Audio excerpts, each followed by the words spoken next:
I think after today, we'll take a bit of a hiatus from formal ACI courses till after the first of the year. Might do some one-off stuff, like December 17th is Jade Sankapa Day. Maybe we'll do something like light 1,000 lamps like they do up at Diamond Mountain. It's really cool. I've got pictures. And it really warms the place. Or something like that. Or maybe some... maybe a meditation weekend like Tonglen, giving and taking. Now that we have all the awesome tools for meditation, use it for something. But we are on what to meditate on. First of all, any trouble with homework or things that were unclear, stuff I skipped? Just so you study harder? Okay. So, second half of last class, we started into stages of the path. And again, the source of all my good, it's all in here. It's so cool. So, in the next 2 hours or so, we're going to fly through the entire path to enlightenment, or things that you have to get there. So, we talked about a Lama, of course, and how you need a teacher really to get good at anything. And how to think about that teacher, how to act towards them, which basically comprises, do what they say, right? Referencing the Eddie Van Halen story. So anyway, now that we're connected with a teacher, what does the teacher teach us? All right, so here we're getting into stages of the path. The first thing is, say, Ningpo, Lenpar, Kuwa. Okay, Ningpo means the heart or the essence. Ningje means compassion, which means Lord of the heart, which is kind of cool. But Ningpo means that. Lenpar, like in Tonglen, giving and taking meditation, that Len means taking. And Kulwa is an urge. You want to be Kulwa. You Kulwa to do something, okay? So the first thing is getting the urge to take the essence of this life, okay? What does that mean? That means kind of your motivation for practicing. So I'm here now, what do I do, right? Okay? And then the part after that, which is going to be the main chunk of everything, is like, so after they've pumped you up, it's like, look, you've really got to do this, here's why. Then it's like, okay, what do I do? That's, say, Ningpo Lenpe. Tsul. That's how to. Tsul is how to. So how to take the essence of this life. So and I love the hierarchical structure of this. People say, oh, it's a hierarchy, it's bad. But really, a hierarchy, it's a very nice way to organize things in your mind. So the first part is getting the essence of this, or the urge to get the essence of this life. And then the second thing is, okay, how do I do it?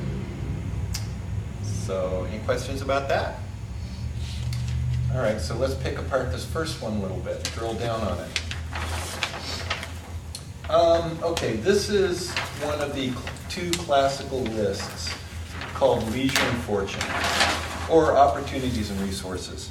Now, in this wonderful poem here, so we got the Lama part, and then the next stanza is, bless me first to realize that the excellent life of leisure I found just this once is ever so hard to find and ever so valuable. That's getting the urge. And then grant me then to wish and never stop to wish that I can take its essence night and day. So, I call this You've Already Won the Lottery, all right? And this is a great meditation if you're feeling kind of down and drowsy and everything. It's a list of, there's a list of 8 things and a list of 10 things, okay? These are all very classical, and, it's a little awkward because, you've never seen a hell being, you have no reason to believe they exist, or that they're driving on our roads. You've never seen a craving spirit. We've seen animals, we get to see animals, okay? So the first 4 of these is like, look, okay, here's the idea of a hell being, how you could get a feel for it. If you've ever been just seeing red angry, like you wanted to punch somebody, okay? And then maybe somebody else, a friend of yours says, hey, calm down, like holding you back. Now they're your enemy too, right? So like, whose side are you on? Okay, I don't know if you've ever experienced that. But it's this feeling of like everyone's against you, okay? The idea of a hell being is like being in that state of mind all the time, okay? Like constantly. Now they say, and I can't prove it, but it kind of makes sense. The very lightest level of hell, is kind of like this place where all of a sudden you materialize there, and everybody in the universe is trying to kill you, and you grab whatever weapon you have and start fighting them until you get taken down, and then you rematerialize again, and it starts all over again. So they say, But when I first heard this, I said, wait a minute, that's Halo. I play that game. Okay? It's like everyone's trying to kill you, and you're fighting and fighting and fighting. It's really weird. It's a little bit strange. And another strange thing is that on the other side of the world, Dante's Inferno, a lot of the descriptions he has of the levels are a lot like the levels in Buddhism. Just a coincidence, I'm sure. I don't know. But the good news is, okay, we're not angry all the time. We don't feel like we're constantly fighting and have to surround ourselves with weapons. That's really good news, because if we were suffering so badly that we couldn't even have a good thought, that would be a problem. Next one, again, I can't prove to you that craving spirits exist, but we do see addicts in our world where their entire world is driven by that next hit or that next activity or that next thing like that, and they're just sweating. It's all they think of. It's like the survival mechanism in the brain gets rewired, and suddenly the substance or behavior becomes what you think you need to survive. And that's your reality. So there's this idea that, well, I don't know. There's 7 billion of us on this world right now. Every 2.4 seconds, a child dies of starvation. That's kind of harsh. Oh, there goes another one. Where does that energy go? I hate it when people say, oh, is dinner ready? I'm starving.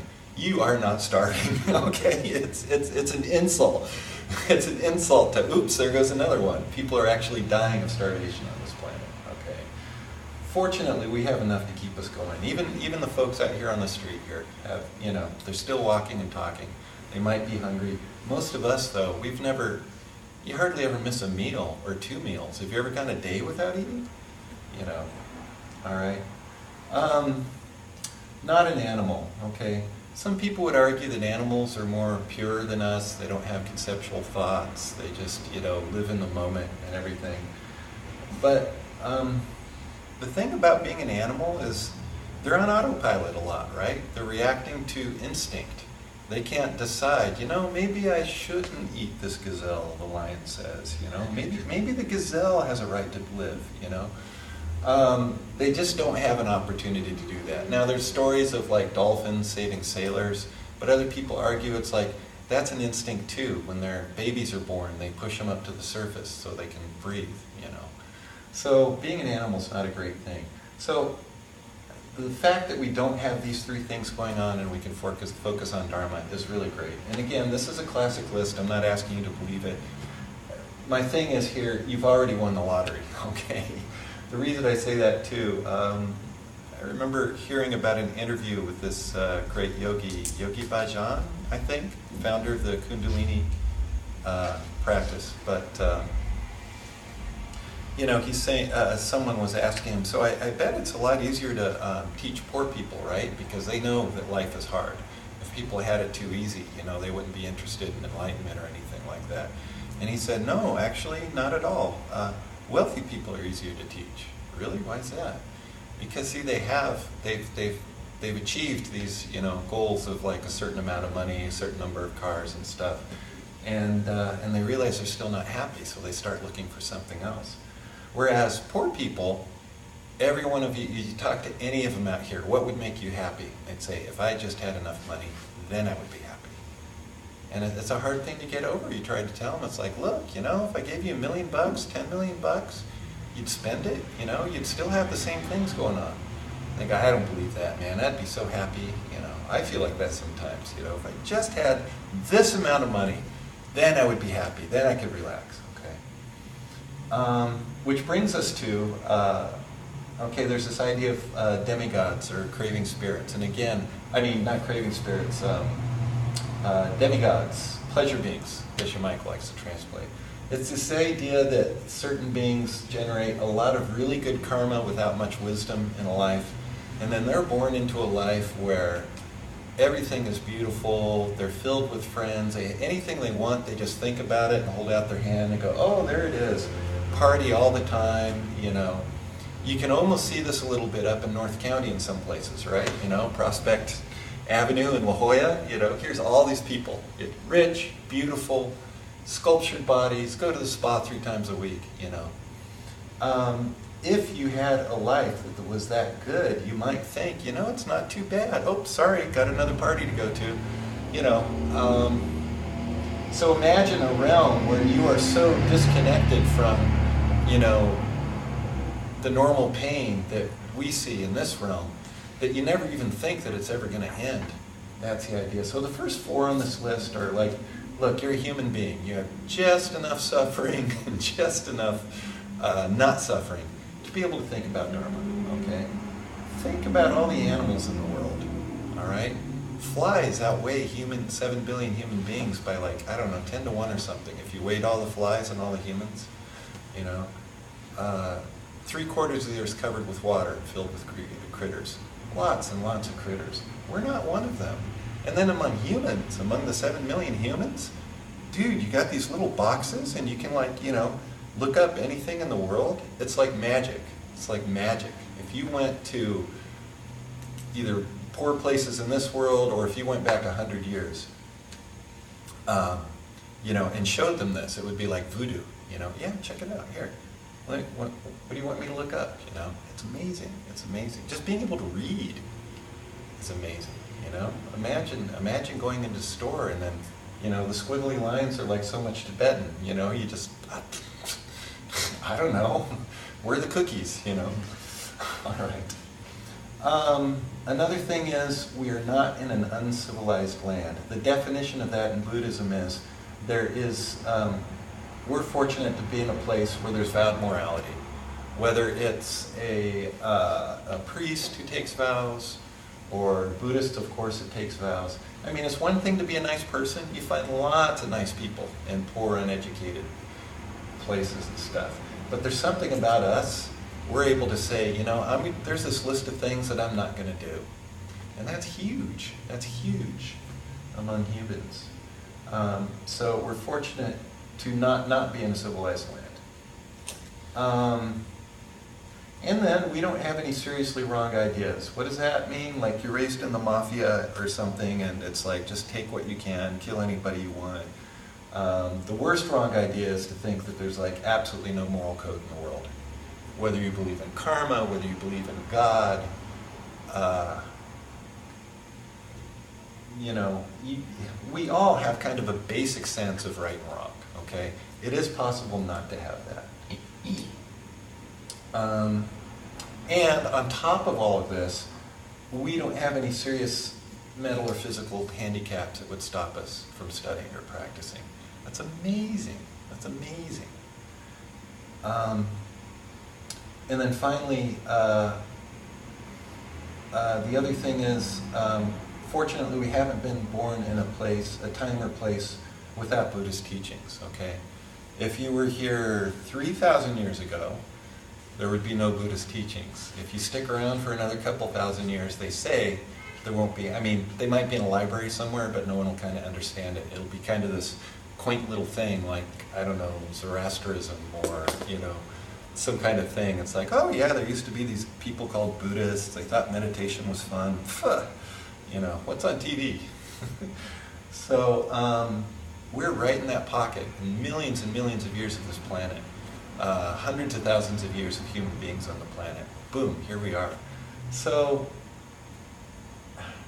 and then, you know, so this is a classic list, but just think about, you know, being born in the West, okay? We don't have to dodge bullets, all right? We don't have to fight for a loaf of bread.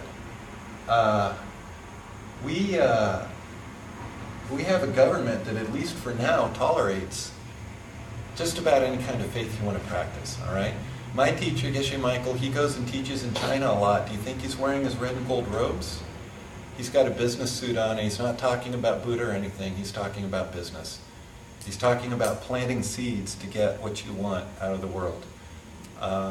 You know, so he teaches the business stuff.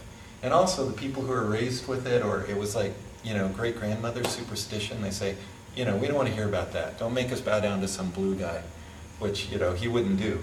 But we live in a place where, I hear even in France, I don't know, it's a rumor I heard, every like religious study group like this, like if we were doing this in France, there would be one guy who was monitoring for the government to make sure that we're not getting any crazy ideas in our head. And that's mostly because of all the Islam. And there's more Islam in France, I mean outside of the Arab world than any other country, you know. So we don't have a government monitor here making sure we're not getting any crazy ideas. Or do we? Or do we? All right, so this is the classic 8 opportunities. This is all the good news. Well, this is the bad news we've avoided. This is all the landmines we've avoided. So it's really incredible. All right, the life we have. And then there is the 10 resources. This is the things we have. A lot of them are just reverses of the other, okay? We're born as a human. That covers the first 4 on the other list, which is great. There's 7 billion of us on this planet now, as of, I think, Halloween, they estimate. 200 years ago, there was only 1 billion. 200 years, we've gone up 7-fold. It's incredible. But anyway, we're born in what they call a central land, meaning that there is such a thing as vowed morality. And again, just opposite of one on the other list, we have all of our mental and physical faculties, okay? We're not blind, we're not deaf, we're not so weak or broken that we couldn't like sit and meditate or come to a class. Hopefully we have not committed the 5 immediate misdeeds, which those of you who've had classes before know this is a serious, serious impediment. It's killing your mother, killing your father, killing an arhat, someone who's reached nirvana, injuring a Buddha with malicious intent, or causing a schism, breaking up Buddha's original followers. Those 5 apparently like wipe out your good karma so much that like you couldn't have a good thought if you wanted. So they say. In other places they say even those can be purified with practice, faith, which is good news. But we don't have that against us right now. We live where the teachings are respected, okay? For the most part, anybody on the street, you say, yeah, I'm a Buddhist, you know? Really cool, all right? Or some people might say, you know, well, unless you take my teacher as your teacher, yeah, anyway. But for the most part, people at least say that's very interesting, okay? It's respected. And again, opposite of one of the others, we live when and where Buddha has taught, okay? We've heard of him. Gosh, even in America, 150 years ago, you may not have ever heard of him, all right? Even though it had been going on through thousands of years on the other side of the world.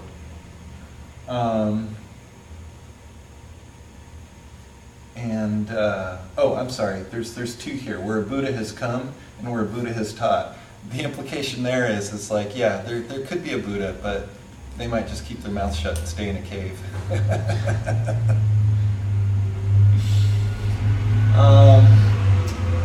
We live in a place, it almost seems like these are out of order, okay? Number 9 is we live where and when people still practice, and we live where and when people are still having realizations. Those of you who were in Diamond Cutter 2 years ago, that's something else. I've got to figure out what you guys owe me for that. I want you to have your nice certificates. The Buddha himself prophesied, well, he made different prophecies about how long the teachings would stay in the world. And, you know, some say 1,000 years, some say 500, some say, but the commentator in that thing says, look, it'll be around for 5,000 years, but that's broken up into 10 parts. The first the first 100 years, people are just getting realizations left and right. Places crawling with aryas and arhats, and you know, some of them just like see the Buddha and just boom, all their seeds ripen and they get it. And then it gets to a time where there's practice but not many realizations. Then it gets to a time where the books are there but no one really is practicing them, that thing about how they're just kind of quaint. And then there's places where it's just gone completely, you know, whole nother story.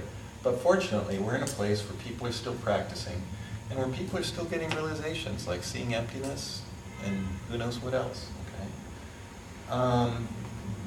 And then number 10 is, we live in a time where the quote is, people have compassion. That's a code for, there's still support for practitioners, okay? It's not quite like India where you can, your retirement plan is becoming a wandering sadhu and you practice yoga in the streets and people just give you money because, oh, there's a holy man. We're not quite like that. Although we have a lot of churches that are mostly, well, I guess entirely supported by donations, right? You know, you can't drive through a neighborhood. So there's support for spiritual things, all right? Not so much the weird Eastern stuff. If you were to take robes and you go around, rather than people just giving you money like they might somewhere else in the world, say, oh, you're practicing, thank you so much. Say prayers for my sister, you know, here you go. Geshe Michael actually said he was in Sri Lanka, which, you know, is a different, which is a sort of a different branch of Buddhism, the Theravadins, the old style. And so he was wearing Tibetan robes, but he's in this park, and a guy's riding on his bike and does his double take. He gets off his bike and does prostrations to the monk, you know, because there's a monk there. I don't care, it's a monk. So anyway, where people have compassion, there's still support for spiritual things. So the point of these lists is, you got it made. You've got everything, all right? You've got it all. I can't emphasize it enough. You've got it all. You've got everything you need to end pain forever, you know? If you had any of those 8 landmines, or if you didn't have, you know, these 10 things in your bank account, you couldn't do it. Thoughts, questions? Can you tell my mom Yeah. that? Huh? What? Say, can you tell my mom that? Yeah. Yeah, when you start thinking life is hard, yeah. So does that implicate that only humans can reach enlightenment? That's the idea. You got a problem with that? You know, if you reach like a god or a demigod status, it seems like even though it would be difficult to evolve, it wouldn't be impossible. That there would still be beings in those states that would evolve and gain enlightenment. The idea is that they're so happy already that they don't care. They think it's going to last forever. They say a demigod lives 10,000 years, and it's great until the last 2 weeks. For the first time, they start to smell a bad smell. Like the first time ever they smell anything bad, and it's their body. Okay? And because they're such powerful beings, they're clairvoyant too. They suddenly can see what's going to happen. And they see that they've burned up all of their good karma through this 10,000 years in the demigod realm, that they're going straight down after that. They've like used up their entire credit card, you know. But yeah, no, the idea is that it's just so great and so blissful that you don't even have any thoughts of compassion. Compassion for who? You know, everyone's happy in my world.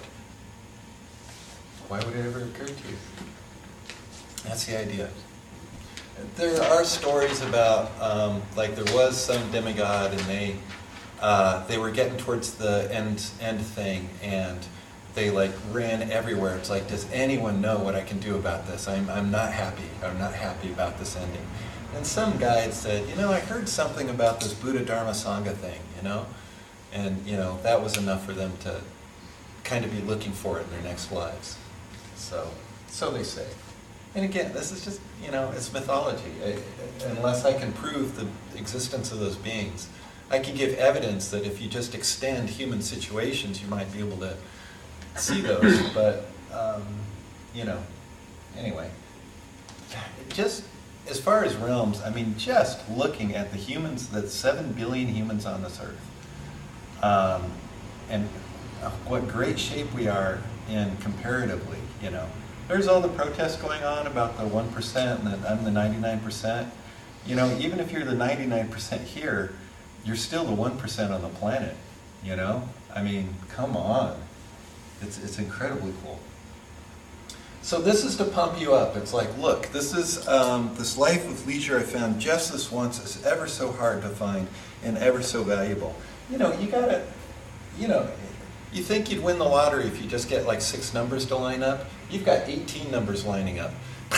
You know, you've got it, okay? You've won. Yay! So this is supposed to pump you up. So, what's the problem? What comes next? How am I doing for time? Wow. Okay. So this gets you the urge. Well, this is kind of the second part of getting the urge, but it also kind of flows over into the steps shared with the, quote, lesser capacity, okay? The very basic Buddhist is worried that now that they've won all of this stuff, whoa, I'm going to lose it. So the problem is death. Death is the problem, okay?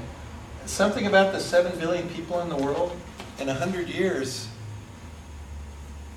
they're pretty much all going to be gone, right? I mean, think about it. 7 billion people in the world. All of them, including us, pushing daisies, all right? We don't think that way. We think, oh, there's 7 billion people in the world, it's going to keep on going up, you know, and you kind of think, well, and I'll be there. No, you won't. As a matter of fact, all 7 billion people in the world right now will be gone in 100 years, and you're one of them. All right. There are 3 parts to the death meditation. Again, these are all meditation objects. All right? Meditating on how you've got it made is a huge, great meditation. It pumps you up. And it's like, wow. Like if you won the lottery, what would you do with it? You know? You found Aladdin's lamp, you know? You've got your 3 wishes. What happens after the last wish is gone, all right? Death. Death is the problem. Okay, 3 parts to the death meditation. Say Ngepar. Ngepar? Chiwa. Shiva. Chiwa is death, and derivatives of chi. Ngepar is definite. Death is definite. It is certain. No one gets out of here alive. And you've got to think deeply about that. If you take ACI Course 8, the second half, they start to get really, or read a deeper Lam Rim. These 3 parts each have 3 parts of their own, okay? You know, and this is like, well, I don't know anyone who hasn't died, or who won't die, maybe. You know, and it goes on like that, okay? The next one, which is really hard for us to get, and believe me, I mean, I still struggle with it. What you want to get out of this next one is, in all like, I have no reason to believe I'm going to see next Thursday, okay? Say Namchi, Namchi. Ngeme. Ngeme. Okay, Ngepar is definite. Ngeme means uncertain, unknown. Me is a negative. So, the time of death is uncertain. When death comes is uncertain. Okay, you got to struggle with this in meditation. We're all, well, you're all young, super healthy, strong. You have good sanitation. You have good doctor care if anything goes wrong. You know, you think, I'm good. I'm good. Okay, you really got to think deeply about this. Every single person who dies today, Sunday, November 6th, is somebody who will think or wish they had more time, right? I mean, anybody, even if you're sick, okay? Yeah, so we have, there's very few things that are keeping us alive. I mean, it's amazing. We've got all these competing forces in our body. The respiration cools us, the digestion heats us, solidity keeps our bones intact, flowingness keeps our, you know, our blood and our lymph moving, okay? And those are like the 5 classic elements in Buddhism, you know, earth, wind, fire, water, okay? If any of those gets out of balance, it kills you, okay? Too much cooling, you get pneumonia, you get sick, you die. Too much heating, you get fever, you get sick, you die. Too much solidity, you get cancer, all right? Too much liquidity, you get, I don't know, those flesh-eating bacteria or whatever, okay? All of these forces are fighting constantly, all right? It's a constant battle inside of you. Somehow they're all coming together right now and holding you together. It's amazing. And there are so many things that can kill you, all right? We've conquered, what is it? The virus. The virus that we've wiped out. Pox. I can't. Smallpox? Smallpox, yeah. Okay. Used to wipe out tons of people. So we've wiped that out. Fine, great. Oh, and we have penicillin. Used to be you get a bacterial infection. It's like all they can do is try and keep you warm, keep you liquefied, and hope your body fights it. Now penicillin, bzz, zap, boom, they're gone. Except that MRSA, yeah. Multi-something resistant bacteria, Penicillin and things, and all the cillins and cybins and whatever are starting to not work, all right? I've heard of MRSA. There's another one that my mom had that almost got her, that's resistant to the drugs that they use if you have MRSA, but she pulled out of it, all right? So these little bugs, we try and keep clean, there's people, anyone who's like a germaphobe, they always have the hand sanitizer and stuff like that, or who, freaked out by bugs, they try and keep everything out of the house. The bugs and the germs get to bat last on all of our bodies, okay? They will win, okay? You got to think deeply about that. So what do you do with that? What do you do with that? In the end, only spiritual practice, in general, and specifically Dharma will help you. Okay? So here we have, before we have it made, here's the second part. We could lose this, like now. You need to meditate on death. When I was in Santa Cruz, and it was about 98 or 99, this great Lama came, Rinpa Rinpoche. He was a direct disciple of Pabonka Rinpoche. And he was teaching the three principal paths. Oh, he was incredible. And he was, under house arrest in Tibet for 10, 20, 30 years. And then they finally let him loose, and so he got to India, and then he got to America and taught. But Pabonka Rinpoche was his heart teacher, so it's really awesome. And he taught the three principal paths. And he led us on this death meditation, right there in a room with 150 people. And it was incredibly powerful. And I just came out of that it's like it hit, it hooked me. And I realized it's so what good is this? What good is this? What are you going to do with your day, all right? Do you have time to meditate today? Do you have time to think about the three jewels or anything like that? The fact that, I can't die today. I've got a hair appointment Thursday. All of that stuff keeps us going, all right? It's like you have these plans. You have, for a lot of people in the world, a lot of people in this country, a lot of people in the state, in this county, right now, today, all of those plans are off the table. So in deep meditation, you can get a very, very powerful sense of this, and it prioritizes your life. Okay. So that's the good news. This is the bad news. We call these the steps. Oh, and it's beautiful in the poem here, all right? My body and the life in it are fleeting as the bubbles in the sea froth of a wave. Bless me first thus to recall the death that will destroy me soon. And the next part, which we'll get to, and help me find sure knowledge that after I have died, the things I've done, white or black, and what these deeds will bring to me, follow always close behind, as certain as my shadow. All right. This is the idea that, we think, in our culture it's very strong, when you do die, well, that's okay. Game over, lights out, I disappear into oblivion.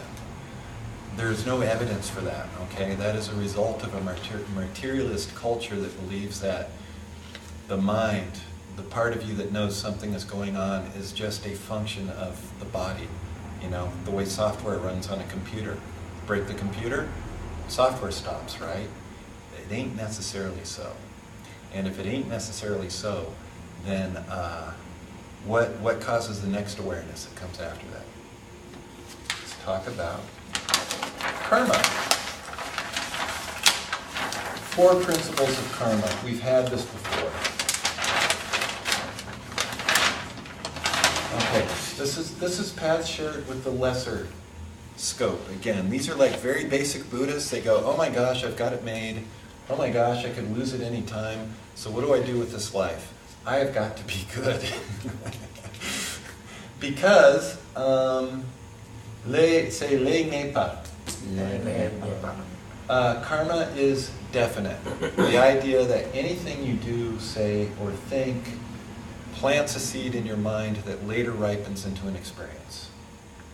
And it is definite that good seeds that you plant will result in good things for you, and negative things will result in negative things. By the way, the next course I kind of want to take, or teach that is, it's kind of like taking it because I get to learn it all over again. ACI Course 5 is how karma works. And it goes back to the scriptures that describe karma and all the ins and outs of it. I think I want to call the course Altering the Fabric of Your Reality, because the idea is that your whole reality is made out of past seeds, going off 64 an instant, a finger snap. How many finger snaps in a second? I don't know, but maybe you could get an oscilloscope and see it, okay? So the idea is that karma is certain. The other thing is that, say, le pel chewa. And le is karma, by the way. Karmic results are always greater than the original action. There's a beautiful example of this right now. We're marching in the street about the greed of the big corporations. Now, if this karma thing is correct, the only way that could be happening is because of our own greed. All right, our own desire to get something for nothing, which the banks happily provided with easy credit. Okay, you know, I mean, okay, I fell for it, right? You know, I mean, I bit into that candy that had a razor blade in it. All right, they offered me this candy. Here, have some candy, you know, and go, ow, I'm in debt, you know. And you go, you bad people, you put razor blade in this candy, all right? Now, we just passed Halloween, and someone's putting razor blades in candy, they get arrested, you know, and everything like that. But look, I bit into the candy. That doesn't mean that they're right, all right? But so, you know, here, my little tiny bit of greed. Let's not even call it greed, desire for things. It's like, I want this computer without saving the money to getting it, you know, for getting it, you know. Yeah, okay, I'll pay interest. That's cool, but I have a great computer, all right? That's an example of karmic results grow, all right? Now, if you've ever like broken up with someone that you had a relationship with, and it turns out they're a real dirtbag, and you don't like them, and how could they do that to me? It's terrible. You know, how could they be such terrible, terrible, terrible people? And you got to go, you know, whatever they're doing, I must have done on a very, very tiny level. You know, of course they're a bigger dirtbag than you. Karma grows, all right? Your slight dirtbagness grows into giant dirtbagness coming back at you, okay? That's the idea. So karma always grows, you know? It's like, no, this world, it's crazy. You know, I couldn't have been this bad. You didn't have to be that bad. Karma grows. All right. Next thing is, say, le ma jepa. Okay, jepa is doing something, ma is not. Karma, le is karma. So, karma not done, dan mitrepa. Say dan mitrepa. Okay. You cannot collect a result unless you've done the action. Or another way of saying that is, nothing can happen to you that you didn't have the seeds for. You are not innocent, all right? By the mere fact that something bad or unpleasant is happening in your world, you must have planted that seed. Yeah, it could have been 20 years ago, it could have been 20 lifetimes ago, it could have been 20 millennia ago.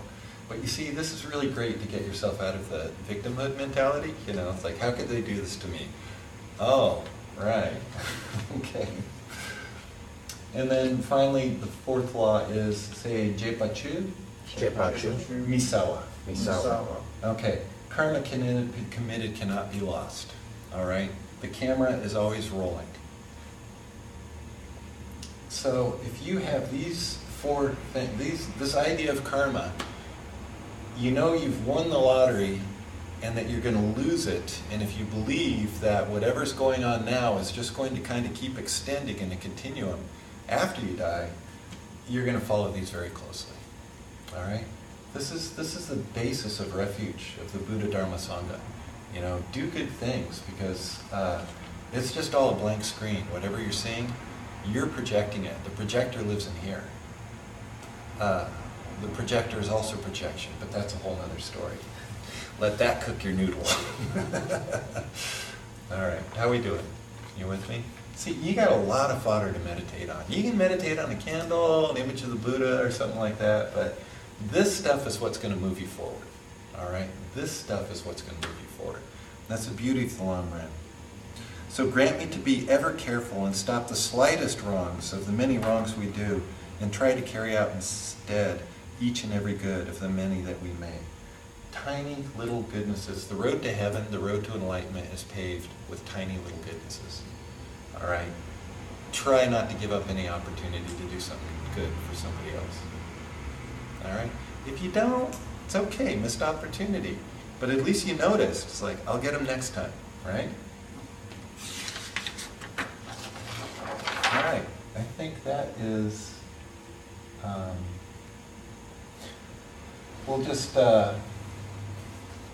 just introduce the next section and then we'll take a break. I've been talking at you for almost an hour. I ran out of paper.